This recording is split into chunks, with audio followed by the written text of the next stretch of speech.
오늘도 지난주와 마찬가지로 골로새 3장 그리고 마태복음 12장의 말씀 두 곳을 함께 보도록 합니다. 먼저 골로새 3장 7절부터 9절 말씀 우리 함께 읽습니다. 너희도 전에 그 가운데서 살 때에는 그 가운데서 행하였으나 이제는 너희가 이 모든 것을 벗어버리라. 곧 분함과 노여움과 악의와 비방과 너희의 입에 부끄러운 말이라. 너희가 서로 거짓말을 하지 말라. 여기까지요. 마태복음 12장 22절 우리 한 절만 읽습니다. 그때 귀신 들려 눈 멀고 말 못하는 사람을 데리고 왔거늘 예수께서 고쳐주심에 그 말 못하는 사람이 말하며 보게 된지라. 아멘.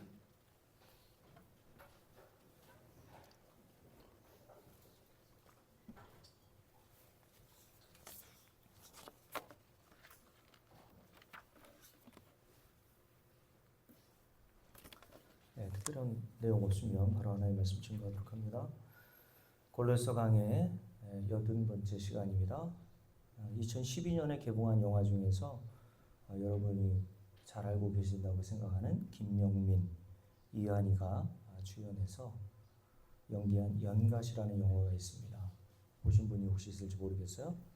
이 영화는 배우들의 명성에 비해서 대중들로부터 별로 인기를 얻지 못한 영화입니다. 저는 영화 상영이 끝난 후에 넷플릭스라고 하는 곳에서 보았는데 왜 사람들로부터 인기를 얻지 못했는지를 알 수 있는 영화였습니다. 별로 여러분들께 추천할 만한 영화는 아니라고 생각이 되는데요. 그런데 제가 그 영화에서 주목한 것은 그 영화의 제목인 연갓이란 기생충에 관한 내용이었습니다. 여러분 연갓이란 기생충 들어보셨어요?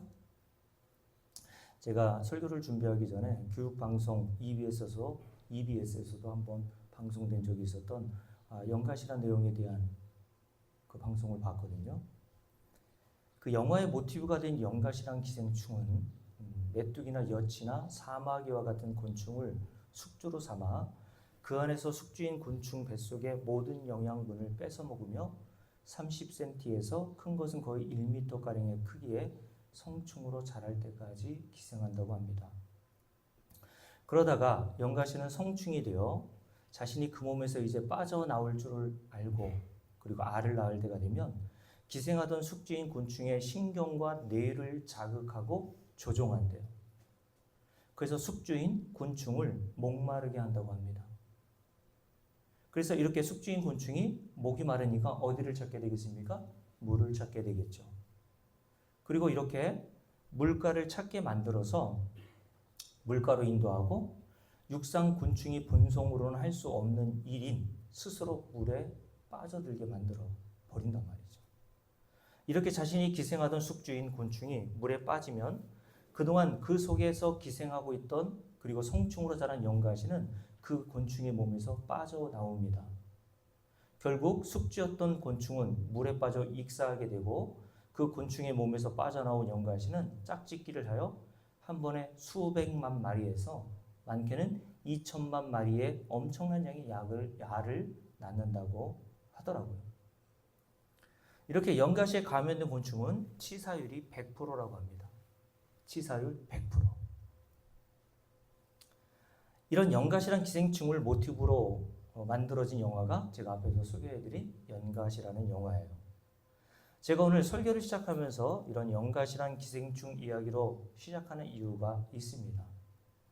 우리는 이미 창세기 3장의 말씀을 통해서 모든 인류의 대표인 아담과 하와는 마귀의 거짓말을 듣고 선악과를 먹어 피조물이 있어야 될 자리인 하나님 절대 의존의 자리에서 떠나 하나님처럼 되었고 그 하나님처럼 된 그 원인으로 말미암아 하나님이 약속하신 사망에 이르게 되었다는 사실을 2주에 걸쳐서 배웠습니다.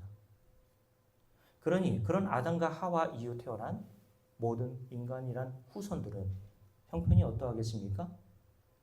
연갓이란 기생충에 감염된 곤충이 자신의 속에 있는 기생충의 조종을 받아 결국 자신의 본성으로는 할 수 없는 일인 물로 뛰어들어 죽음에 이르게 되는 것과 같이 모든 인간은 자신들 속에서 역사하고 있는 보이지 않는 세력인 마귀의 조종을 받고 그 마귀가 하는 거짓말을 들으며 거짓을 진리로 알고 순종하며 살다가 결국 영원한 사망에 이르게 되는 것을 말씀하고 있죠.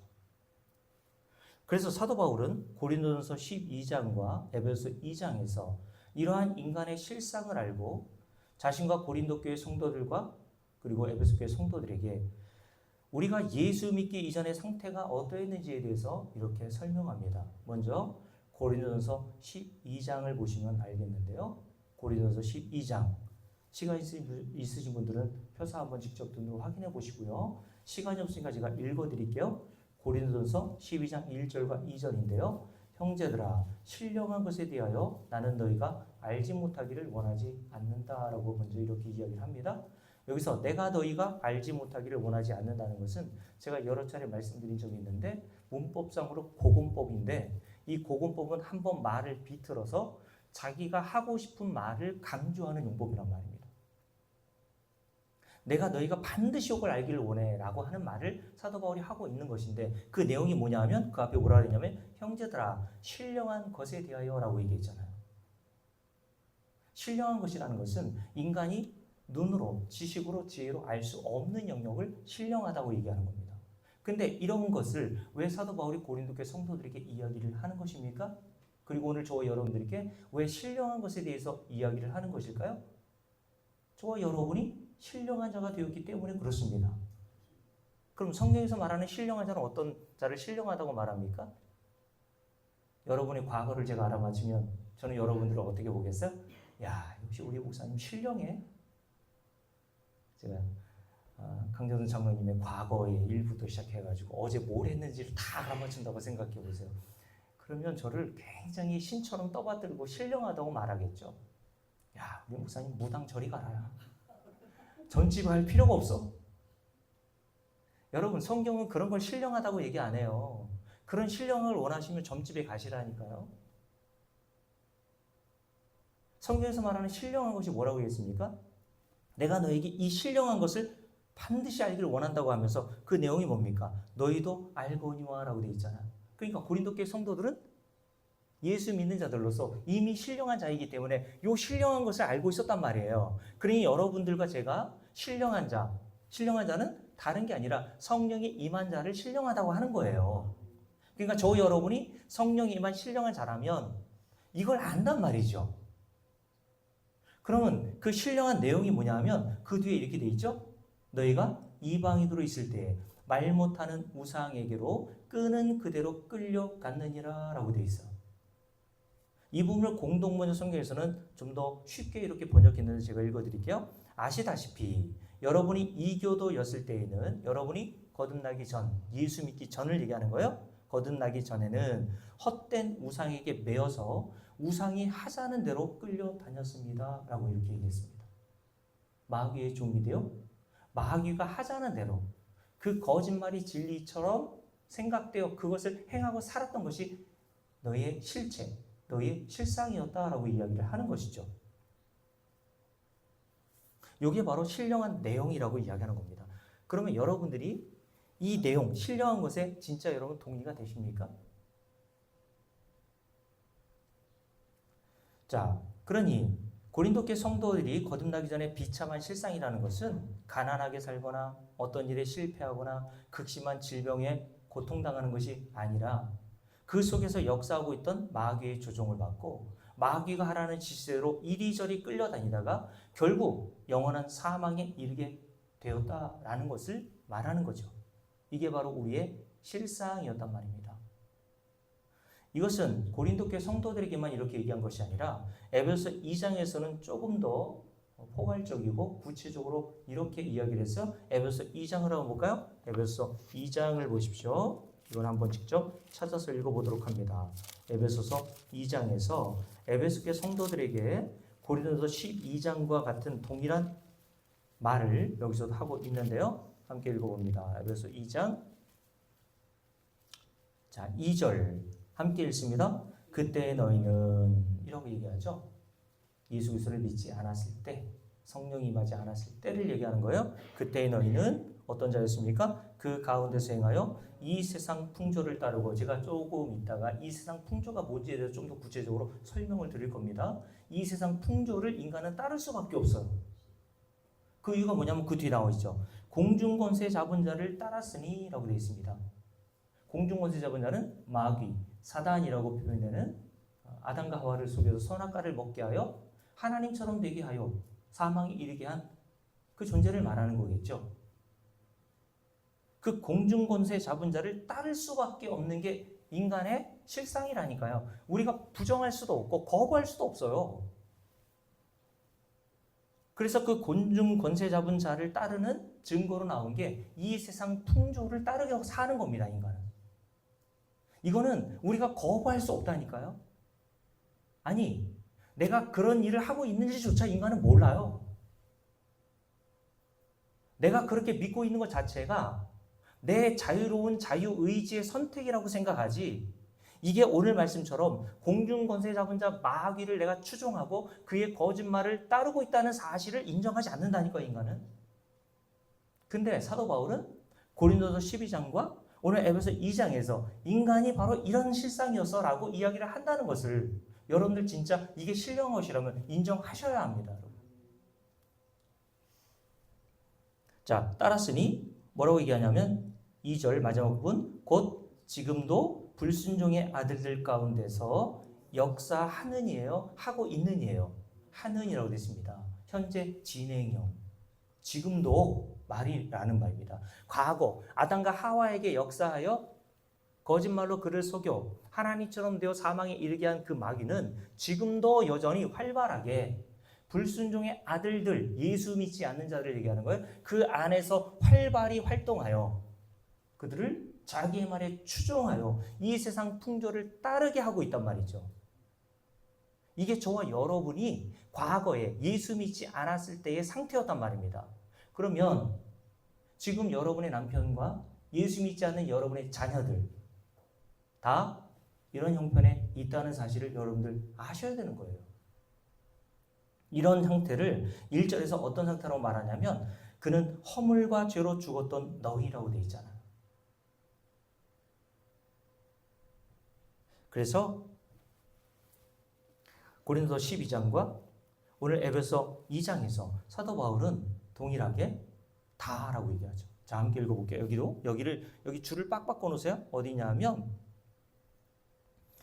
자, 3절 말씀. 전에는 우리도 다, 여기요. 전에는 우리도 일부예요, 다예요. 다라고 되어 있어요. 한 사람도 예외가 없다는 얘기입니다. 아담과 하와 이후 태어난 어떤 인간도 여기에서 제외될 수 있는 사람이 한 사람도 없대요. 어떤 상태? 공중권세 잡은 자인 마귀를 따르고 추종하며 사는 게 인간의 실상이고, 여기 이 실상으로부터 벗어날 수 있는 사람이 한 사람도 없었다는 얘기입니다. 그래서 영어 성경에도 보면 all이라고 표현해서 all, 모든 인간. 그러니 저와 여러분을 포함하여 여러분의 자녀와 여러분의 남편, 아담과 하와 이후 태어난 모든 인간, 즉 남녀노소, 빈부귀천, 사도 바울과 같이 하나님의 율법을 받고 율법대로 살아보려고 부단히 노력했던 유대인이거나 그렇지 않은 이방인이거나 세상에 법 없이도 살만한 성인 군자이거나 파렴치한 죄를 범한 사형수와 같은 죄수이거나 한 사람도 예외 없이 다 같이 이러한 형편에 있었던 자들이었다라고 사도 바울이 이 얘기를 한단 말이에요.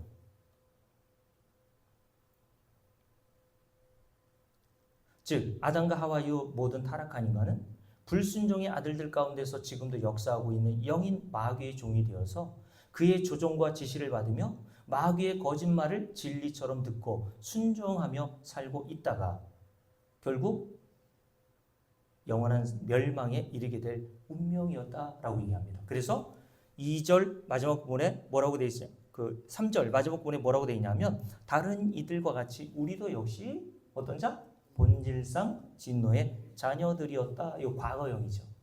그러니까 지금은 아니라는 말이 아닙니까? 근데 우리는 과거에 이런 자들이었어. 본질상 진노를 받아야 될 자녀들이라는 것은 다른 성경 번역본에 보면 날 때부터 이렇게 번역했어요. 새 번역에서. 본질상을 날 때부터. 인간은 날 때부터 이런 영역 안에서 살고 있단 말이에요.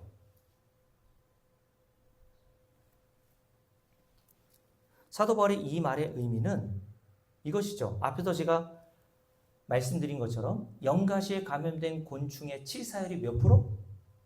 100%라고 얘기했습니다. 여러분, 모든 우주 만물은요, 뭘 담고 있다고 제가 자주 말씀드렸어요? 진리를 담고 있다고 그랬어요. 그래서 사도 바울이 골로새 3장에서 땅의 것으로 위의 것을 봐야지라고 말씀한 거예요. 땅에 있는, 눈에 보이는 이런 자연 만물, 우리 일상에서 나타나는 모든 현상을 보고 너는 보이지 않는 그 진리를 볼 수 있어야지. 위의 것을 볼 수 있어야지. 그게 신령한 자, 그게 성도 아니니? 라고 말씀하는 거예요. 왜냐하면 이 우주 만물을 하나님께서 뭐로 창조하셨죠? 진리의 말씀으로 창조하셨어요. 그러니까 이 우주 만물은 뭐가 담겨 있겠어요? 그 진리의 말씀이 담겨 있단 말이에요.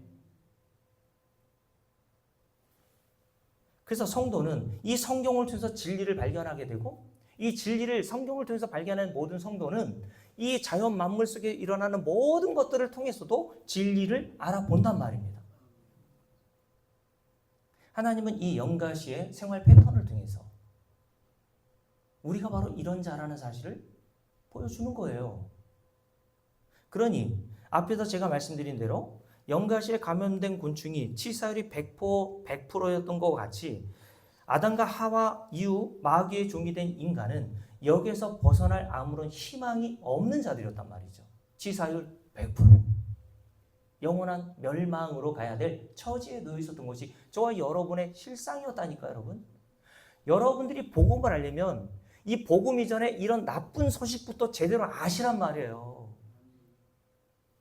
여러분들에게 왜 교회 와서 복음이 되지 못하고, 우리가 좀 전에 찬송 불렀지 않습니까? 저는 오늘 설교 준비하고 오늘 이 찬송을 부르니까요, 이게 바로 나의 찬송이 되던데요. 찬송으로는 도저히 보답할 수 없는 그 큰 사랑. 찬송가 40장이죠. 주님께 영광 할렐루야. 4절 만국 백성 천국에서 소리 높여서 주님께 영광 할렐루야. 영원토록 주의 공로 찬양하겠네. 주님께 영광 할렐루야. 하나님의 자녀여 크게 찬송 부르며 밝고 거룩한 길로 기쁨으로 나아가 주의 보좌 앞으로 속히 들어가겠네. 주님께 영광 할렐루야. 그래서 성경은 먼저 저와 여러분들을 어느 자리로 이끌어 갑니까? 나쁜 소식을 아는 자리, 그 자리로 우리를 몰고 가시는 거예요. 네가 바로 이런 자였잖아.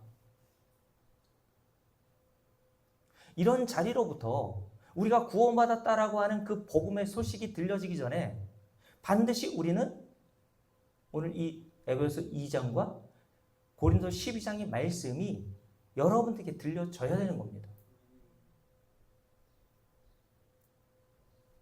그런데 인간은 이런 자신의 실상을 압니까 모릅니까? 모른단 말이에요. 마치 영가시에 감염된 곤충인 메뚜기나 여치나 사마귀가 자기의 자유의지로 목이 말라서 물에 들어가는 것처럼 생각되어 사는 것처럼 인간은 자기 스스로 모든 걸 결정하고 선택하며 산다고 착각해요.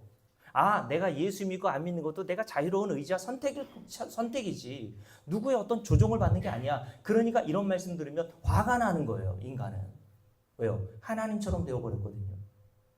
하나님처럼 되어버린 게 뭡니까? 누구의 명령과 누구의 간섭도 받지 않고 내가 내 스스로 모든 걸 결정하며 사는 게 하나님처럼 된 거 아닙니까? 그러니까 아담과 하와 이 하나님처럼 된 인간에게 이런 복음이 진짜 복음으로 들려오겠습니까? 이런 말씀이 정말 신령한 말씀으로 들려오겠어요? 화가 나는 거죠. 아니, 날 뭘 보고 내가 지금 대학 졸업까지 하고 그래서 내가 판단해서 예수 안 믿기로 선택했는데 뭐? 공중권세 잡은 자를 내가 따르고 그 공중권세 잡은이 마귀에게 조종을 받고 지시를 받고 살아가고 있다고? 라고 항의하는 겁니다. 그게 자연스러운 인간의 반응인 거예요. 그게. 그렇게밖에 반응할 수 없는 게 인간입니다, 여러분.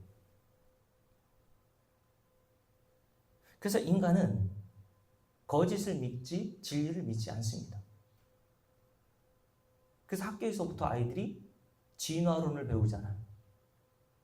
이 세상의 모든 만물, 저와 여러분들은 아주 오랜 시간에 걸쳐서 단백질에서 우주 대폭발 빅뱅의 사건으로 이렇게 진화되어 온 거야. 그걸 진리로 알지. 창세기 1장 1절 말씀. 태초에 하나님이 천지를 창조하셨느니라. 이거는 진리로 여기는 게 아니라 설화. 이건 사람이 만들어낸 얘기지 라고 생각한단 말이죠. 제가 아는 한 노년의 여인이 계신데 그분은 비행기 타는 것을 극도로 무서워하세요. 왜 무서워하실까요? 무안에서도 비행기 사고를 통해서 많은 사람들이 생존자가 거의 없잖아요. 한번 사고 나면 비행기 사고가 그렇게 무섭단 말입니다. 그러니까 70이 넘고 이제 80이 가까우신데도 자기의 생명의 안전을 위해서 비행기 타는 것을 극도로 꺼려하십니다. 그래서 해외여행도 제대로 못 가세요. 근데 참 신기한 게 뭐냐면 죽음 이후에 일어날 일에 대해서는 전혀 무서워하지 않으세요. 그분에게는 어떤 믿음이 있는 거예요? 죽음은 끝나는 거지 라고 하는 그 믿음으로 그렇게 사는 거예요. 저는 그분을 보고 그리고 이 세상 믿지 않는 많은 사람들을 보면 저는 저와 여러분들보다 훨씬 믿음이 대단하다고 생각해요.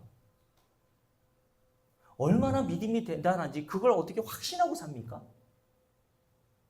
제가 그분들에게 묻고 싶어요. 진짜 그분들이 말하는 것처럼 죽어봤어요? 근데 그분들은 죽음 이후에 보이지 않는 그 영역에 대해서는 확실한 믿음을 가지고 산다니까. 죽음 이후에는 아무것도 없어.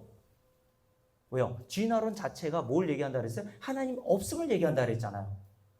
진화론에서 말하고 싶은 가장 주된 핵심적인 메시지는요, 우리가 이렇게 진화되었다는 게 아니라 사실은 네 외에는 하나님이라는 존재는 없어. 그 말을 하고 싶은 거예요. 그러니 그걸 진리라고 생각하며 살아왔던 인간이 죽음 위에 누군가 자기를 심판할 대상이 있으면 안 되는 거잖아요. 그래서 예수 믿지 않는 자들도요, 눈에 보이지 않는 영역에 대해서 그렇게 확신을 가지고 살아요. 근데 예수 믿는 자들은 성경에 기록되어 있는 눈에 보이지 않는 그 영역인 죽음 이후 뭐라고 되어 있습니까? 히브리서 9장. 한 번 죽는 것은 정하신 것이요 그 후에는 반드시라 그랬어요. 반드시 심판이 있다. 그 심판을 받고 어떤 자는 생명의 부활로 영원한 하나님 나라에 들어가게 되고 어떤 자들은 심판의 부활로 나와서 영원한 지옥 형벌을 받게 될 것이다라고 분명하게 히브리서 9장과 요한복음 5장에서 우리 주님께서 말씀하고 계시단 말이에요. 이거는 우리가 눈에 보이지 않는 영역이잖아요. 그죠? 근데 어떻게 예수 믿지 않는 자들은 눈에 보이지 않는 그 영역에 대해서 철석같이 믿으면서 죽으면 아무것도 없어 라고 믿으며 사는데, 진리를 믿는, 성경을 진리로 믿는 저와 여러분은 이런 확신이 있어요? 그러니까 이런 확신이 없이 진리를 알지 모르고 그냥 교회 왔다 갔다 하는 사람, 제가 전에 한번 말씀드렸죠. 장로교단에 소속되어 있는 어떤 부목사님처럼 운동하고 계시는데 그분이 그런 얘기 했다고 그랬잖아요. 수십 년 동안 예수를 믿어왔다고 생각되던 여권사님 한 분이 돌아가실 때 자녀들을 모아놓고 하는 말이, 야, 예수 믿어봐야 소용 하나도 없더라. 그런 말이나 하고 있어. 그 예수 믿었다는 겁니까? 진리를 몰랐다는 거예요. 믿지 않고 살았다는 겁니다. 자, 여러분, 고린도서 12장과 에베소서 2장의 사도 바울이 초대교회 성도들에게 이야기했던 이 내용은, 그러면 사도 바울은 이런 인간의 비참한 일상을 어떻게 알고 성경에 기록해 놓았을까요?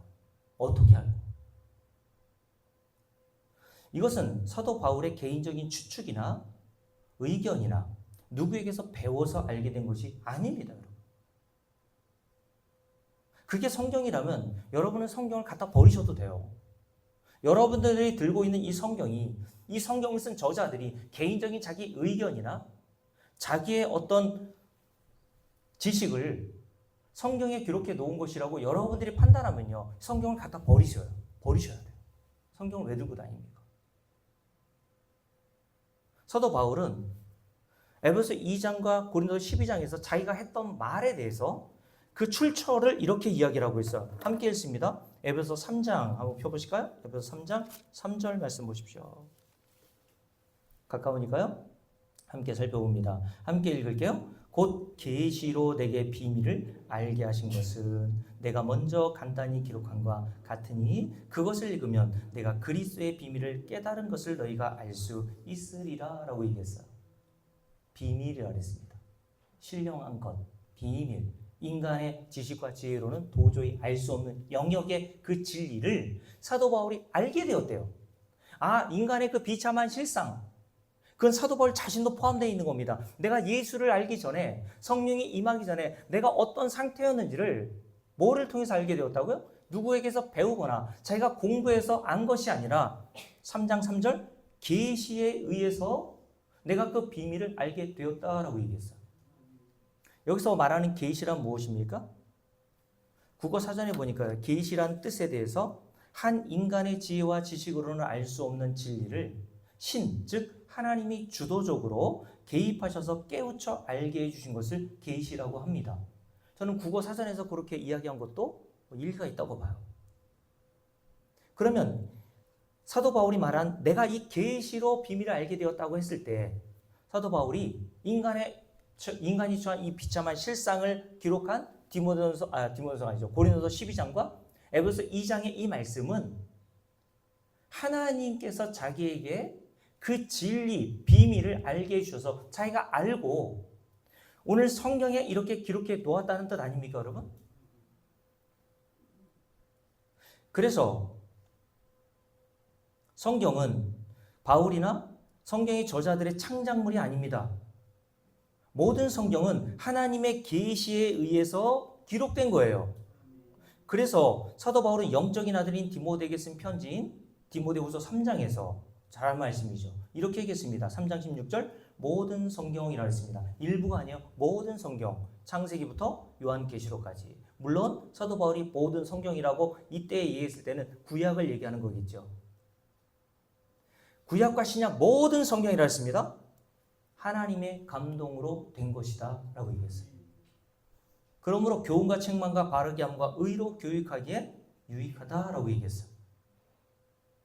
이 부분을 공동번역 성경에서는 이렇게 번역했습니다. 성경은 전부가 하나님의 계시로 이루어진 책입니다. 맞습니까? 그러니 하나님의 음성을 제가 가끔 말씀드리잖아요. 하나님의 음성을 들을 수 있는 가장 확실한 방법은 하나님의 계시로 이루어진 책인 이 성경을 열심히 읽고 그 성경을 잘 해석해주는 저와 같은 목사가 전하는 복음을 잘 듣는 거예요. 그래서 제가 여러분들에게 어디 다른 곳에 가서 하나님의 음성을 들을 생각하지 마시라 그랬잖아요. 우리가 수요일날 배웠지 않습니까? 사도 바울이 고린도서 15장에서 뭐라고 얘기했습니까? 이 복음을 맨 나중에 만삭되지 못한 나에게 보이셨다라고 얘기했어요. 계시로 복음의 진리를 알게 해주셨는데 자기를 가리켜 맨 나중이라 그랬어요. 영어 성경은 last라고 되어 있거든요. 무슨 말입니까? 사도 바울 이후에 하나님으로부터 직접 계시를 받고 성경을 기록한 자가 없단 말입니다, 여러분. 사도 바울을 끝으로 성경이라고 하는 하나님의 계시의 말씀이 완료되고 완성된 거예요. 그러니 무슨 하나님의 음성을 듣거니 무슨 예수님을 꿈에서 봤다느니 그건 그냥 귀신 신하라 까먹는 소리라고 생각하시면 됩니다, 여러분.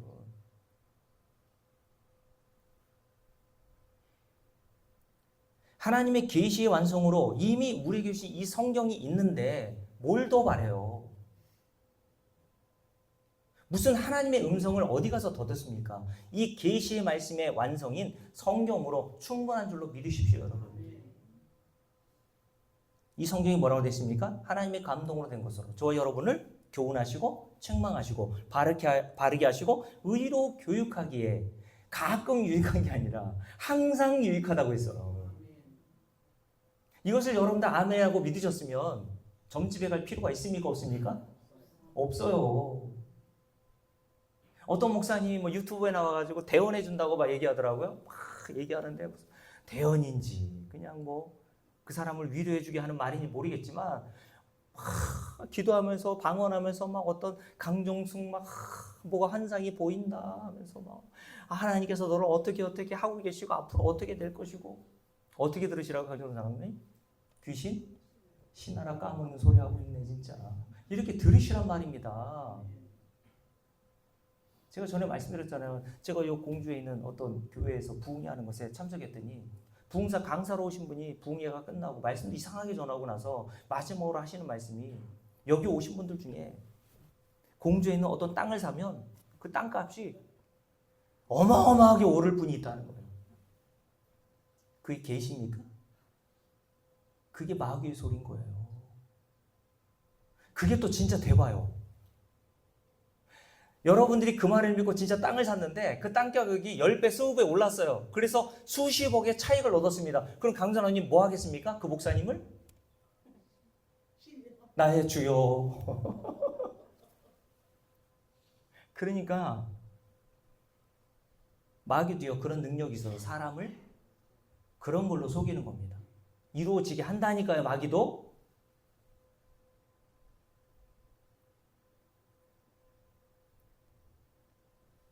자, 그래서 제가 왜 이 말씀 고린도서 12장과 에베소 2장의 말씀을 드리냐면 오늘 본문인 마태복음 12장에 기록되어 있는 귀신 들린 자와 연결되기 때문에 그래요. 자, 오늘 마태복음 12장 22절을 한번 볼까요? 마태복음 12장 22절에 등장하는 한 사람이 나오는데 이 사람을 우리 주님께서 만나시죠. 이 사람이 어떤 형편이 있었는지 함께 우리 살펴볼게요. 22절 함께 읽습니다. 그때 귀신 들려 눈 멀고 말 못하는 사람을 데리고 왔거늘 예수께서 어떻게 하셨어요? 고쳐주시매 그 말 못하는 사람이 말하며 보게 된지라 라고 얘기합니다. 이 귀신 들린 자가 저와 여러분의 형편을 모형하고 있는 그림자로 여기에 등장하는 인물이란 말이에요. 모든 인간의 실상 뭐라 그랬습니까? 공중권세 잡은 자를 따랐으니 우상이 끄는 대로 네가 끌려갔다. 그 사도 바울이 말한 그 진리의 말씀을 이렇게 이제 그림으로 풀어 설명해 주시는 거예요. 여러분, 이 사람은 눈 멀고 말 못하는 사람이라고 얘기했는데 지난주에 말씀드렸죠. 말을 못한다는 것은 뭐가 전제된다고요? 듣지 못하는 게 전제되어 있다고 말씀을 드렸습니다. 그러니까 이 사람은 삼중고에 시달리는 거죠. 앞도 못 보고 못 듣고 말도 못하고. 근데 이 말씀이 기록될 당시 2000년 전에는 이 장애인들에 대한 복지가 무슨 혜택이 있었겠습니까? 지금은 앞을 못 보는 사람을 위해서 점자도 만들어 놓고 지하철 가보면 뭐 노란색으로 이렇게 표시되어 있고 하잖아요. 보도블록도 다 표시가 되어 있단 말이죠. 그래도 안 못 보는 게 얼마나 불편해요. 그러니 2000년 전에 이런 장애인들은 얼마나 불편한 인생을 살았겠어요. 삼중고에 시달리고 있었단 말이죠. 그러니 여러분, 이 사람의 인생살이가 얼마나 고달프고 고통스럽고 힘들겠습니까? 그러니 이 사람에게 무슨 안식이 있으며 무슨 평강이 있겠어요? 매일이 고통의 연속이고 괴로움의 연속이었을 겁니다. 이게 어떤 상태? 저와 여러분의 상태였단 말이죠. 안식과 평강이 없었단 말이에요. 그런데 이 사람이 이렇게 눈 멀고 귀 먹고 못 듣게 된 원인이 어디 있다고 말합니까? 22절 그때에 이 사람이 뭐가 들려있어요? 귀신 들려라고 되어 있어요. 귀신이 완전히 장악하고 있기 때문에 그가 못 보고 못 듣고 말하지 못했더라라고 하고 있는 거죠. 그래서 이 부분을 영어 성경에 보니까 소유하다라고 하는 단어를 썼거든요. 마귀의 소유가 되어서 마귀의 종처럼 살고 있었단 말이죠. 여러분 성경에 보면 우리 주님께서 이러한 귀신 들린 자들을 자주 만나시는 장면이 기록되어 있습니다. 그죠? 특별히 마가복음 5장에 보면요. 군대에 귀신 들린 자가 나와요. 근데 여기서 말하는 군대에 귀신 들렸다는 것은 귀신의 숫자가 많다는 뜻이 아니라 그 속에서 역사하고 있는 마귀, 귀신의 능력이 얼마나 대단하고 강한지를 표현하고 있는 단어이라고 생각하시면 돼요. 그 귀신 들려, 군대 귀신 들려 잡혀있는 이 사람의 형편이 어떠하다고 말하냐면 함께 읽어볼까요? 마가복음 5장, 가까우니까요. 마가복음 5장을 보세요. 마가복음 5장입니다. 자, 5장 1절부터 쭉 읽습니다. 예수께서 바다 건너편 거라사인의 지방에 이르러 배에서 나오시매 곧 어떤 자? 더러운 귀신 들린 사람이 무덤 사이에서 나와 예수를 만나니라. 이 사람이 지금 어디에 거처하고 있어요? 무덤 사이에 거처하고 있어요. 거기에 집을 짓고. 거기 인간이 살 수 있는 곳이 아니잖아요. 이게 다 모형이란 말이에요. 인간은 허물과 죄로 죽은 자라 그랬죠. 몸은 죽어서 이미 썩은 자나 그 무덤가에 있는 귀신 들린 자나 형편이 똑같았다는 얘기를 하고 있는 거예요, 지금. 그래서 무덤가에 이 사람이 자기 집을 짓고 사는 거예요. 뭐가 들려서? 더러운 귀신 들려서. 그것이 무덤인 줄도 모르고 그냥 괜찮다고 생각하면 사는 거죠. 그러면서 이렇게 얘기하죠. 3절. 그 사람은 무덤 사이에 거처하는데 이제는 아무도 그를 쇠사슬로도 맬 수 없게 되었으니 이는 여러 번 고랑과 쇠사슬에 매어서도 쇠사슬을 끊고 고랑을 깨뜨렸습니다. 그리하여 아무도 그를 줄을 보내세요. 아무도 그를 뭐 할 수 없어요? 제어할 힘이 없는지라. 그래서 이 사람을 귀신 들렸는데 군대의 귀신 들린 자라고 얘기하는 겁니다. 그 속에서 역사하고 있는 군대 귀신의 이 제압과 능력이 얼마나 탁월한지 그를 아무리 쇠고랑으로 잡아서 집으로 데려오려고 해도 이 사람에게도 부모가 있고 형제가 있을 거 아니에요. 거기는 네 살 곳 아니야. 아무리 데리고 내려오려고 해도 이 군대 귀신 들린 자는 그 쇠고랑까지 끊어서 자기가 다시 무덤가로 올라가 살더란 말이에요. 이게 고린도서 12장과 에베소서 2장에서 사도 바울이 말한 그 내용을 쭉 설명으로 우리에게 그림으로 보여주는 거라니까, 여러분. 그러니까 여러분들 이 사람을 보고 아유 불쌍해서 어째 이렇게 보면 안 되시고 이게 바로 나였구나 이렇게 보시란 말이에요, 여러분. 성경은 지난주에도 말씀드렸죠. 어떤 2000년 전에 쓴 말씀, 그냥 박물관에 들어가야 될 말씀이나 다른 사람에게 주신 메시지가 아니라 오늘날 저와 여러분에게 주시는 말씀이라니까, 여러분. 그러면서 이렇게 얘기하죠. 함께 읽습니다. 5절. 밤낮 무덤 사이에서나 산에서나 늘 소리 지르며 이 사람이 뭐하고 있습니까? 줄을 그어놓으세요. 돌로 자기의 몸을 해하고 있었더라. 자기 몸을 돌로 막 찢었다는 거예요. 아픈지도 모르고 막 돌로 막 찢어요. 이게 마귀에게 사로잡힌 인간의 모습이라는 겁니다, 여러분. 그게 사망의 길인 줄도 모르고 자기의 영혼의 해가 되는 줄도 모르고 그 일을 행하고 있는 게 인간이란 말입니다, 여러분.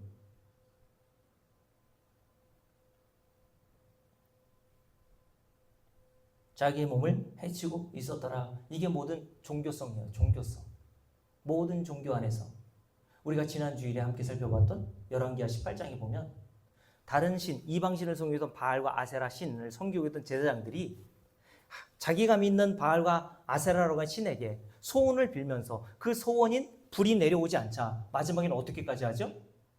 자기 몸을 칼로 자해하죠. 이게 그 내용입니다. 인간의 모든 본성은 자기가 믿는 신을 이렇게 칼로 몸을 그어서라도 정성과 땀과 수고를 보이면 그 신으로부터 응답받을 것이라고 하는 사상이 다 담겨 있다니까. 그래서 모든 종교에는 인과 응보의 사상이 다 담겨 있는 거예요. 모든 인간이 하기 나름이라는 겁니다. 그게 뭐예요? 귀신 들린 거예요. 그게 귀신 들렸다고 하니까 저 정신병원에 있는 사람만 귀신 들린 게 아니라 정신병에 있는 사람만 정신이 이상한 게 아니라 진리를 알지 못하고 그게 진리인 줄 알고 사는 게 귀신 들려 사는 거예요, 그게. 이런 말을 오늘날 교회에 온 성도들에게 해보세요. 대부분 화를 낸다니까요. 근데 이게 어떤 일이라 그랬어요? 신령한 것이라 그랬잖아요. 야, 요 신령한 거는 신령한 자들만 알 수 있는 거야. 성도들만 이해해. 성도들만 자기의 옛 형편이 이러하다는 사실을 인정할 수 있는 거야. 여러분이 신령한 자 맞습니까?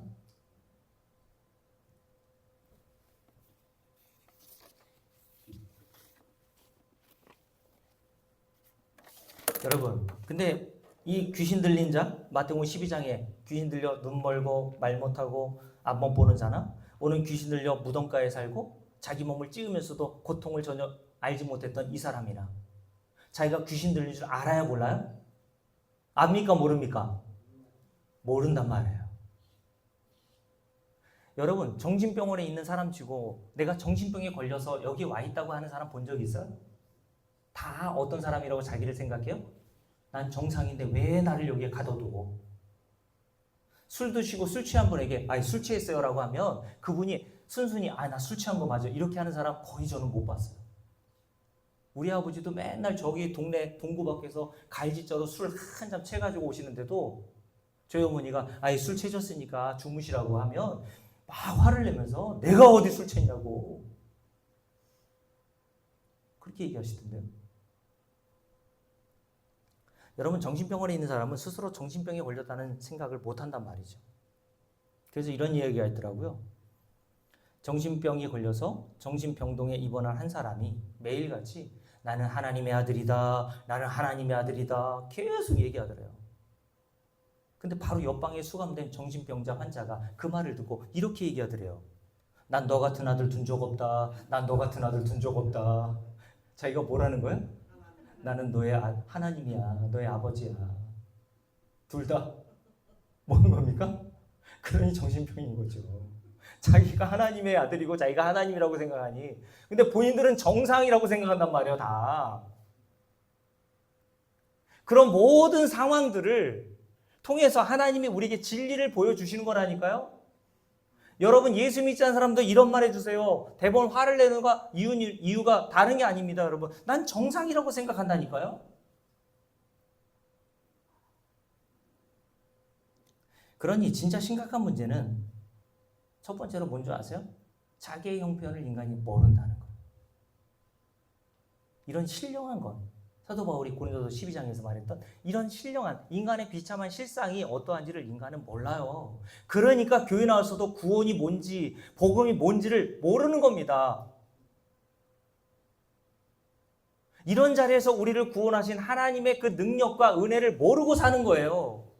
그러니까 예배도 무미건조하고 찬송도 억지로 하게 되는 겁니다. 헌금도 헌신도 억지로 하게 되는 거예요. 나의 영광, 나의 내세에 좀 더 나은 삶을 위해서. 기독교는 그런 거 아니라니까요, 여러분. 그래서 하나님이 저와 여러분을 진짜 복음을 알게 하시기 위해서는요. 이 나쁜 소식, 우리가 바로 이런 자였다는 사실을 먼저 알게 해주셔야 되는 거예요.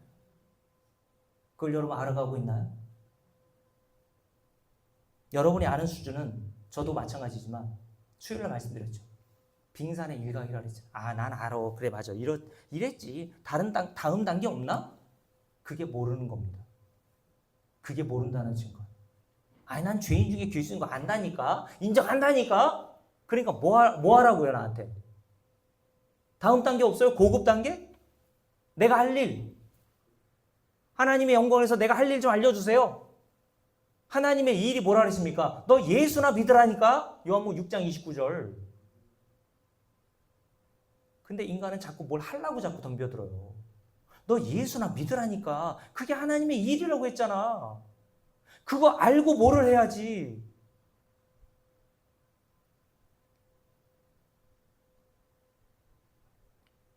여러분 두 번째 심각한 이유는 뭔지 아십니까? 두 번째 심각한 문제. 첫 번째는 자기가 이런 실상임을 모르는 거고 두 번째 심각한 문제는 귀신 들린 자에게 심각한 문제는 뭐냐면 아무도 자신을 구원해 줄 사람이 없다는 겁니다. 그렇죠. 마가복음 5장에서도 그의 부모나 형제나 이웃들이 그를 어떻게 쓰는지 쇠고랑으로 매가지고 집으로 데려와서 옷도 입혀주고 정상적인 삶으로 살게 해주려고 노력을 했지만 아무도 그를 뭐 할 수 없었다고요? 제어할 수 있는 사람이 없었다라고 얘기했어요. 그러니 여러분 구원은 여러분에게 달려있는 게 아니에요. 여러분이 어떤 사람에 대해서 백날 천날 열심히 기도한다고 그 사람이 구원받는 게 아니라니까요. 착각하지 마시라고 했잖아요. 인간은 거기에 조금 더 보탤 수 있는 게 없어요. 귀신 들린 사람 어떻게 인간이 구원해냅니까? 그의 부모도 형제도 하지 못한 일을 우리가 어떻게 진리를 알게 하고 예수 믿게 할 수 있냐고요. 그래서 사도 바울이 뭐라 했습니까? 나의 나 된 것은 다 하나님의 은혜로 된 거야. 그러니까 저 여러분들이 이런 자리에서 구원을 받고 마귀의 종으로 살다가 진리를 깨닫고 예수를 믿게 된 것도 다 하나님의 은혜 덕분인 겁니다, 여러분. 그 은혜를 알려면 바로 이러한 심각한 나의 상태부터 아시란 말이에요. 그래서 오늘 말씀에 보면 아무도 제어할 수 없다고 한 거지 않습니까? 아무도 그를 정상적인 사람으로 만들어 놓지 못하더라. 그를 사랑하는, 그를 낳아준 부모도, 형제도, 아무도. 그 당시에 율법 교사였던 바리새인과 서기관들도 그를 온전하게 하지 못하더라. 근데 누가 온전하게 하세요? 예수가 그를 온전하게 하시더란 말이에요. 그래서 오늘 말씀 보실까요? 마가복음 5장 펴보셨으니까 함께 읽어봅니다. 자, 함께 읽습니다.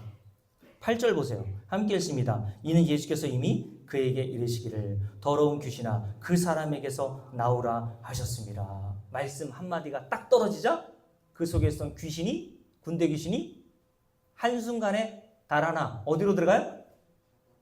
돼지 2,000마리 속으로 들어가죠. 유대인들에게 돼지는 부정한 동물이라 그랬어요. 그 돼지에게 들어간 귀신이 그 돼지를 조종해서 어디로 데리러 가요? 함께 읽어봅니다. 함께 읽습니다. 자, 12절 함께 읽을게요. 이에 간과하여 이르되 우리를 돼지에게로 보내어 들어가게 하시니 허락하신데 더러운 귀신들이 나와서 돼지에게 들어가매 거의 2,000마리 되는 때가 어디로? 줄을 거르죠. 바다를 향하여. 성경에서 바다는 저주를 상징합니다. 그래서 이스라엘 백성들이 그 저주의 바다인 홍해 바다라 밑을 건너서 나온 거예요. 어떻게 해요? 예수가 저주를 받고 우리가 저주를 받게 안 되었다는 것을 모형으로 보여주는 거라고요. 근데 똑같은 바다에 애굽의 바로왕과 군사들이 들어가자 그 저주에다가 바다가 완전히 삼켜버리잖아요.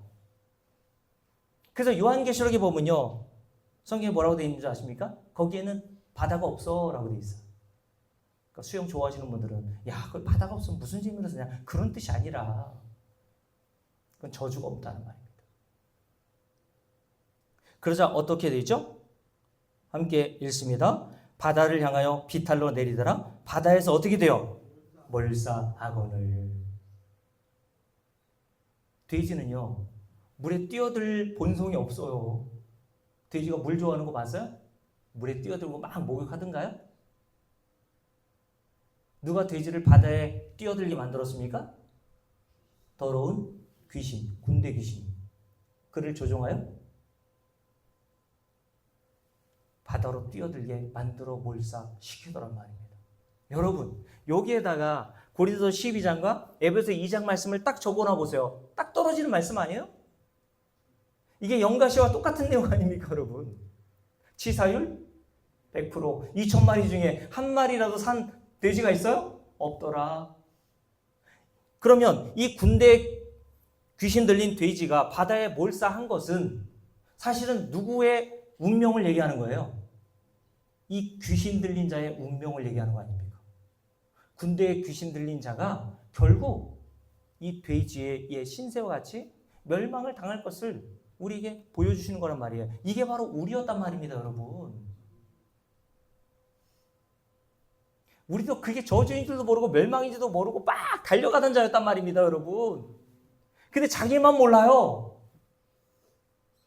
물론 옆 사람도 모르죠. 그래서 우리 주님께서 거기 아니야 라고 얘기하는 주님의 말씀을 듣지 못하고 오히려 주님을 십자가에 매달아 죽인 겁니다. 아니야, 난 잘 가고 있어. 네가 잘못된 거야.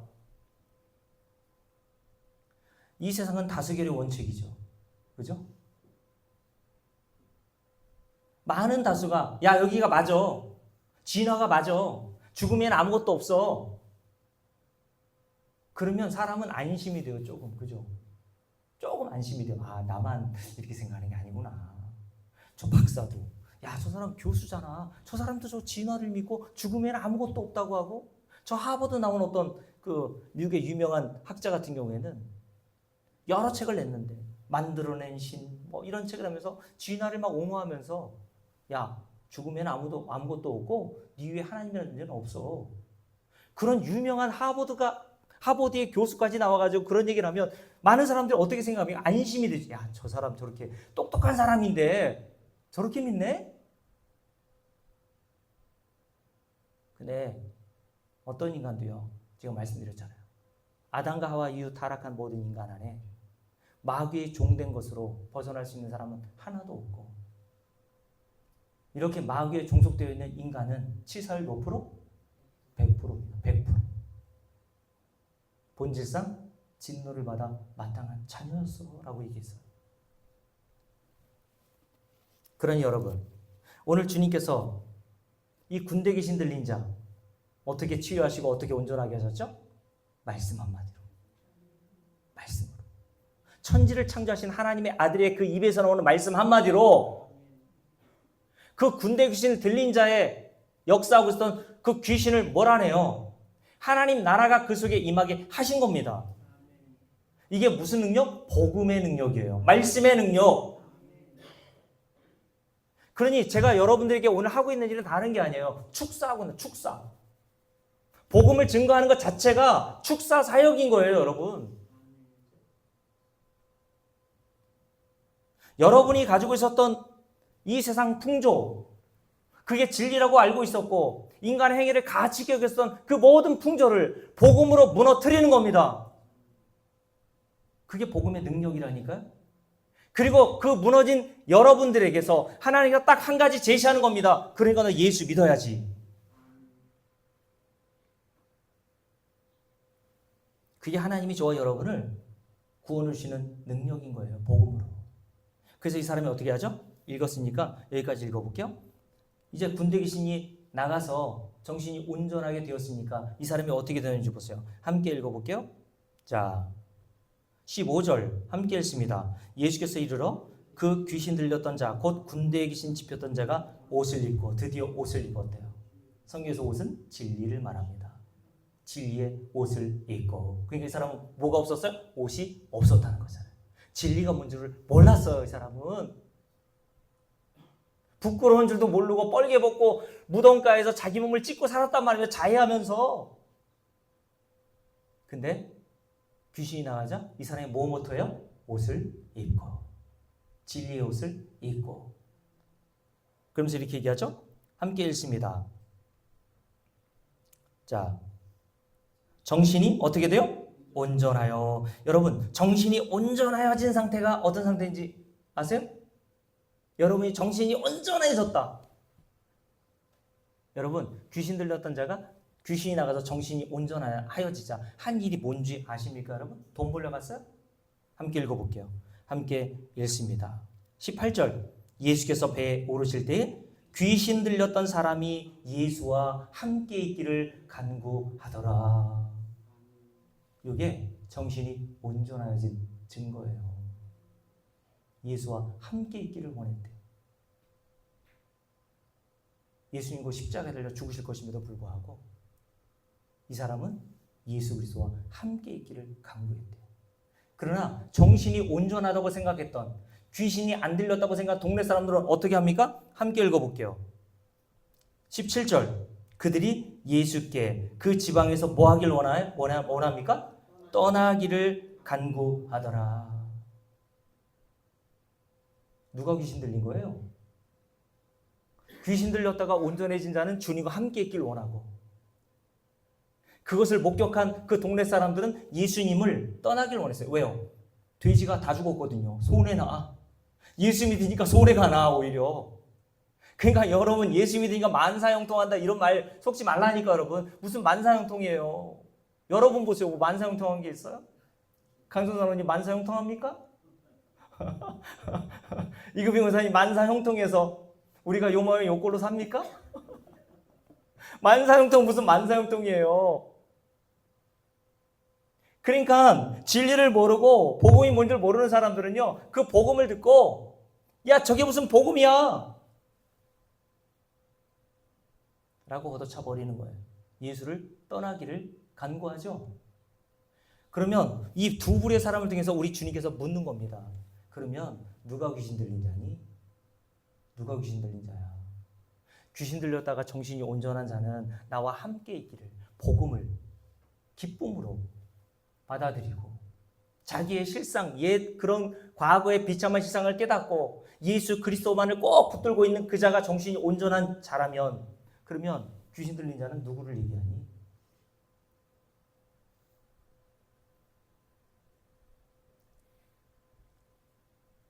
여러분, 그러니까 귀신 들렸다고 하니까 2000년 전에 그런 사람 얘기하는 게 아니라고 말씀드린 거예요. 자, 마태복음 12장 볼게요.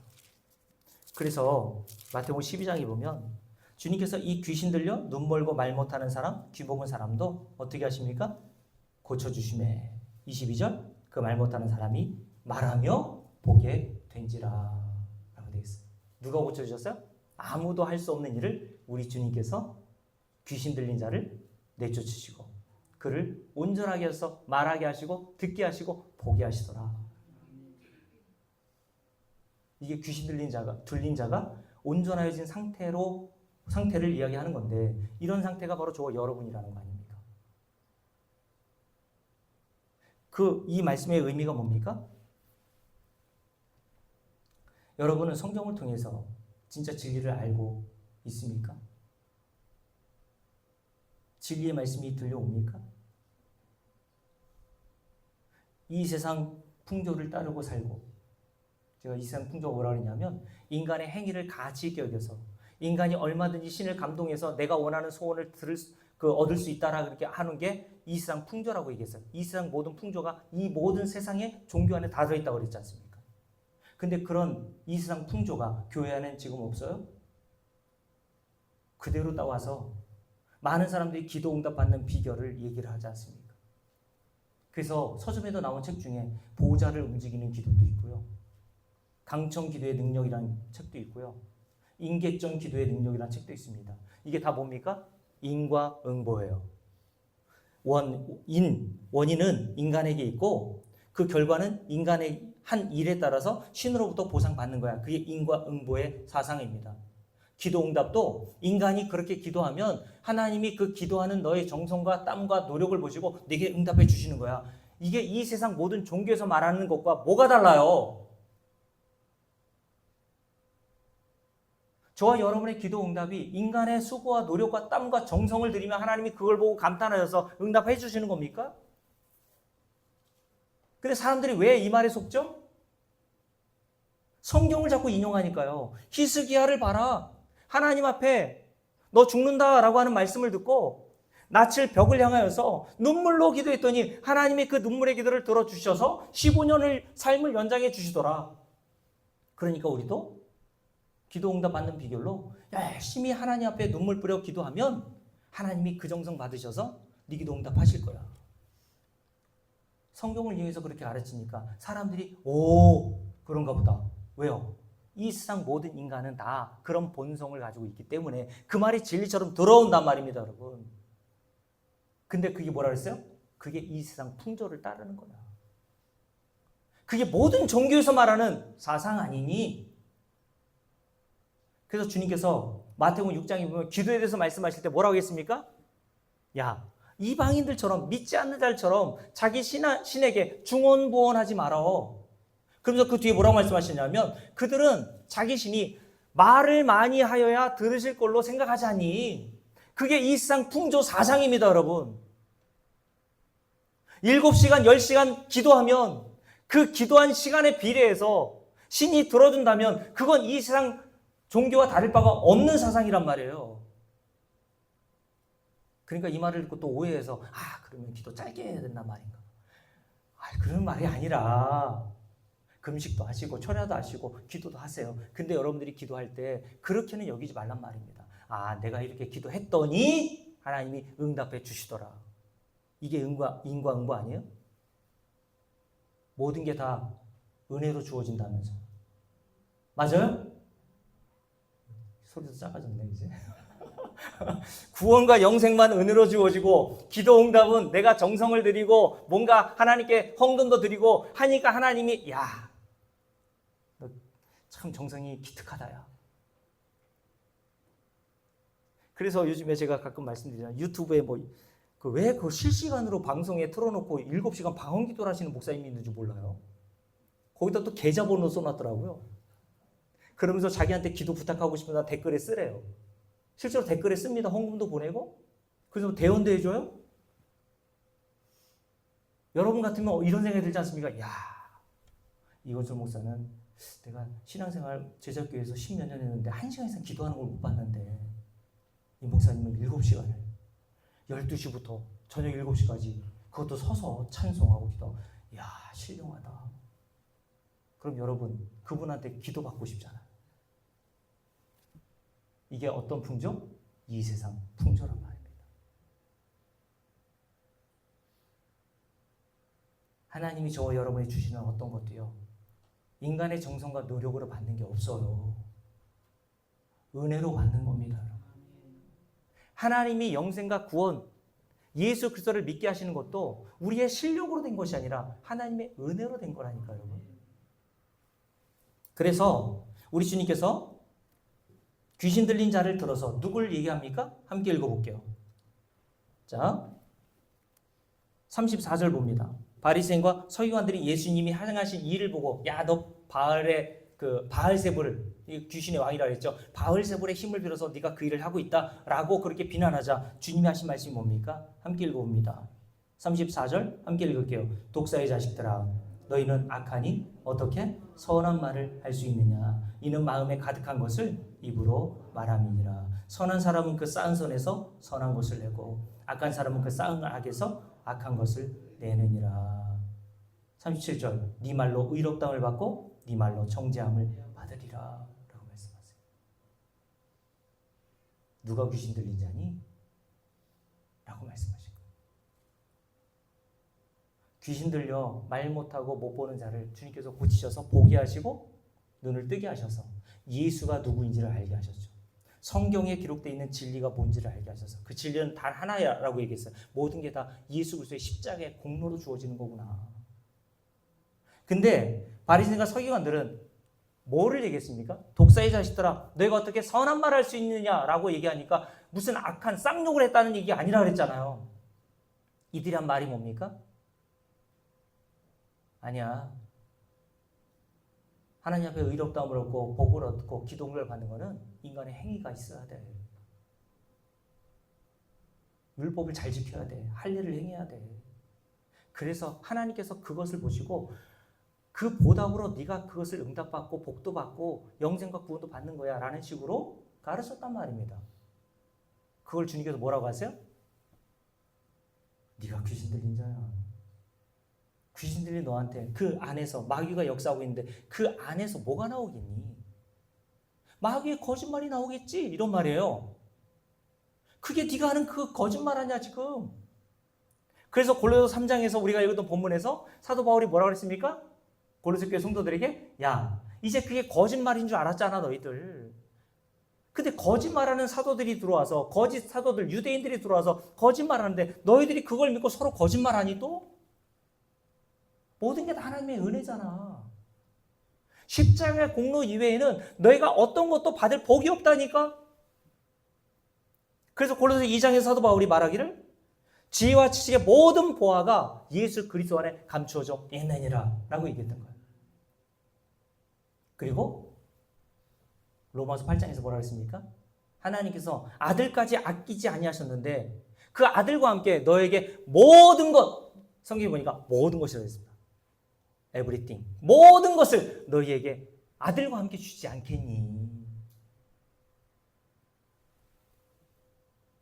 이걸 아는 걸 오늘 말씀처럼 귀신 들려있던 자가 못 보고 못 듣고 말 못하는 자에서 주님의 말씀의 능력으로 이제 복음의 진리를 알게 된 것을 말하는 겁니다.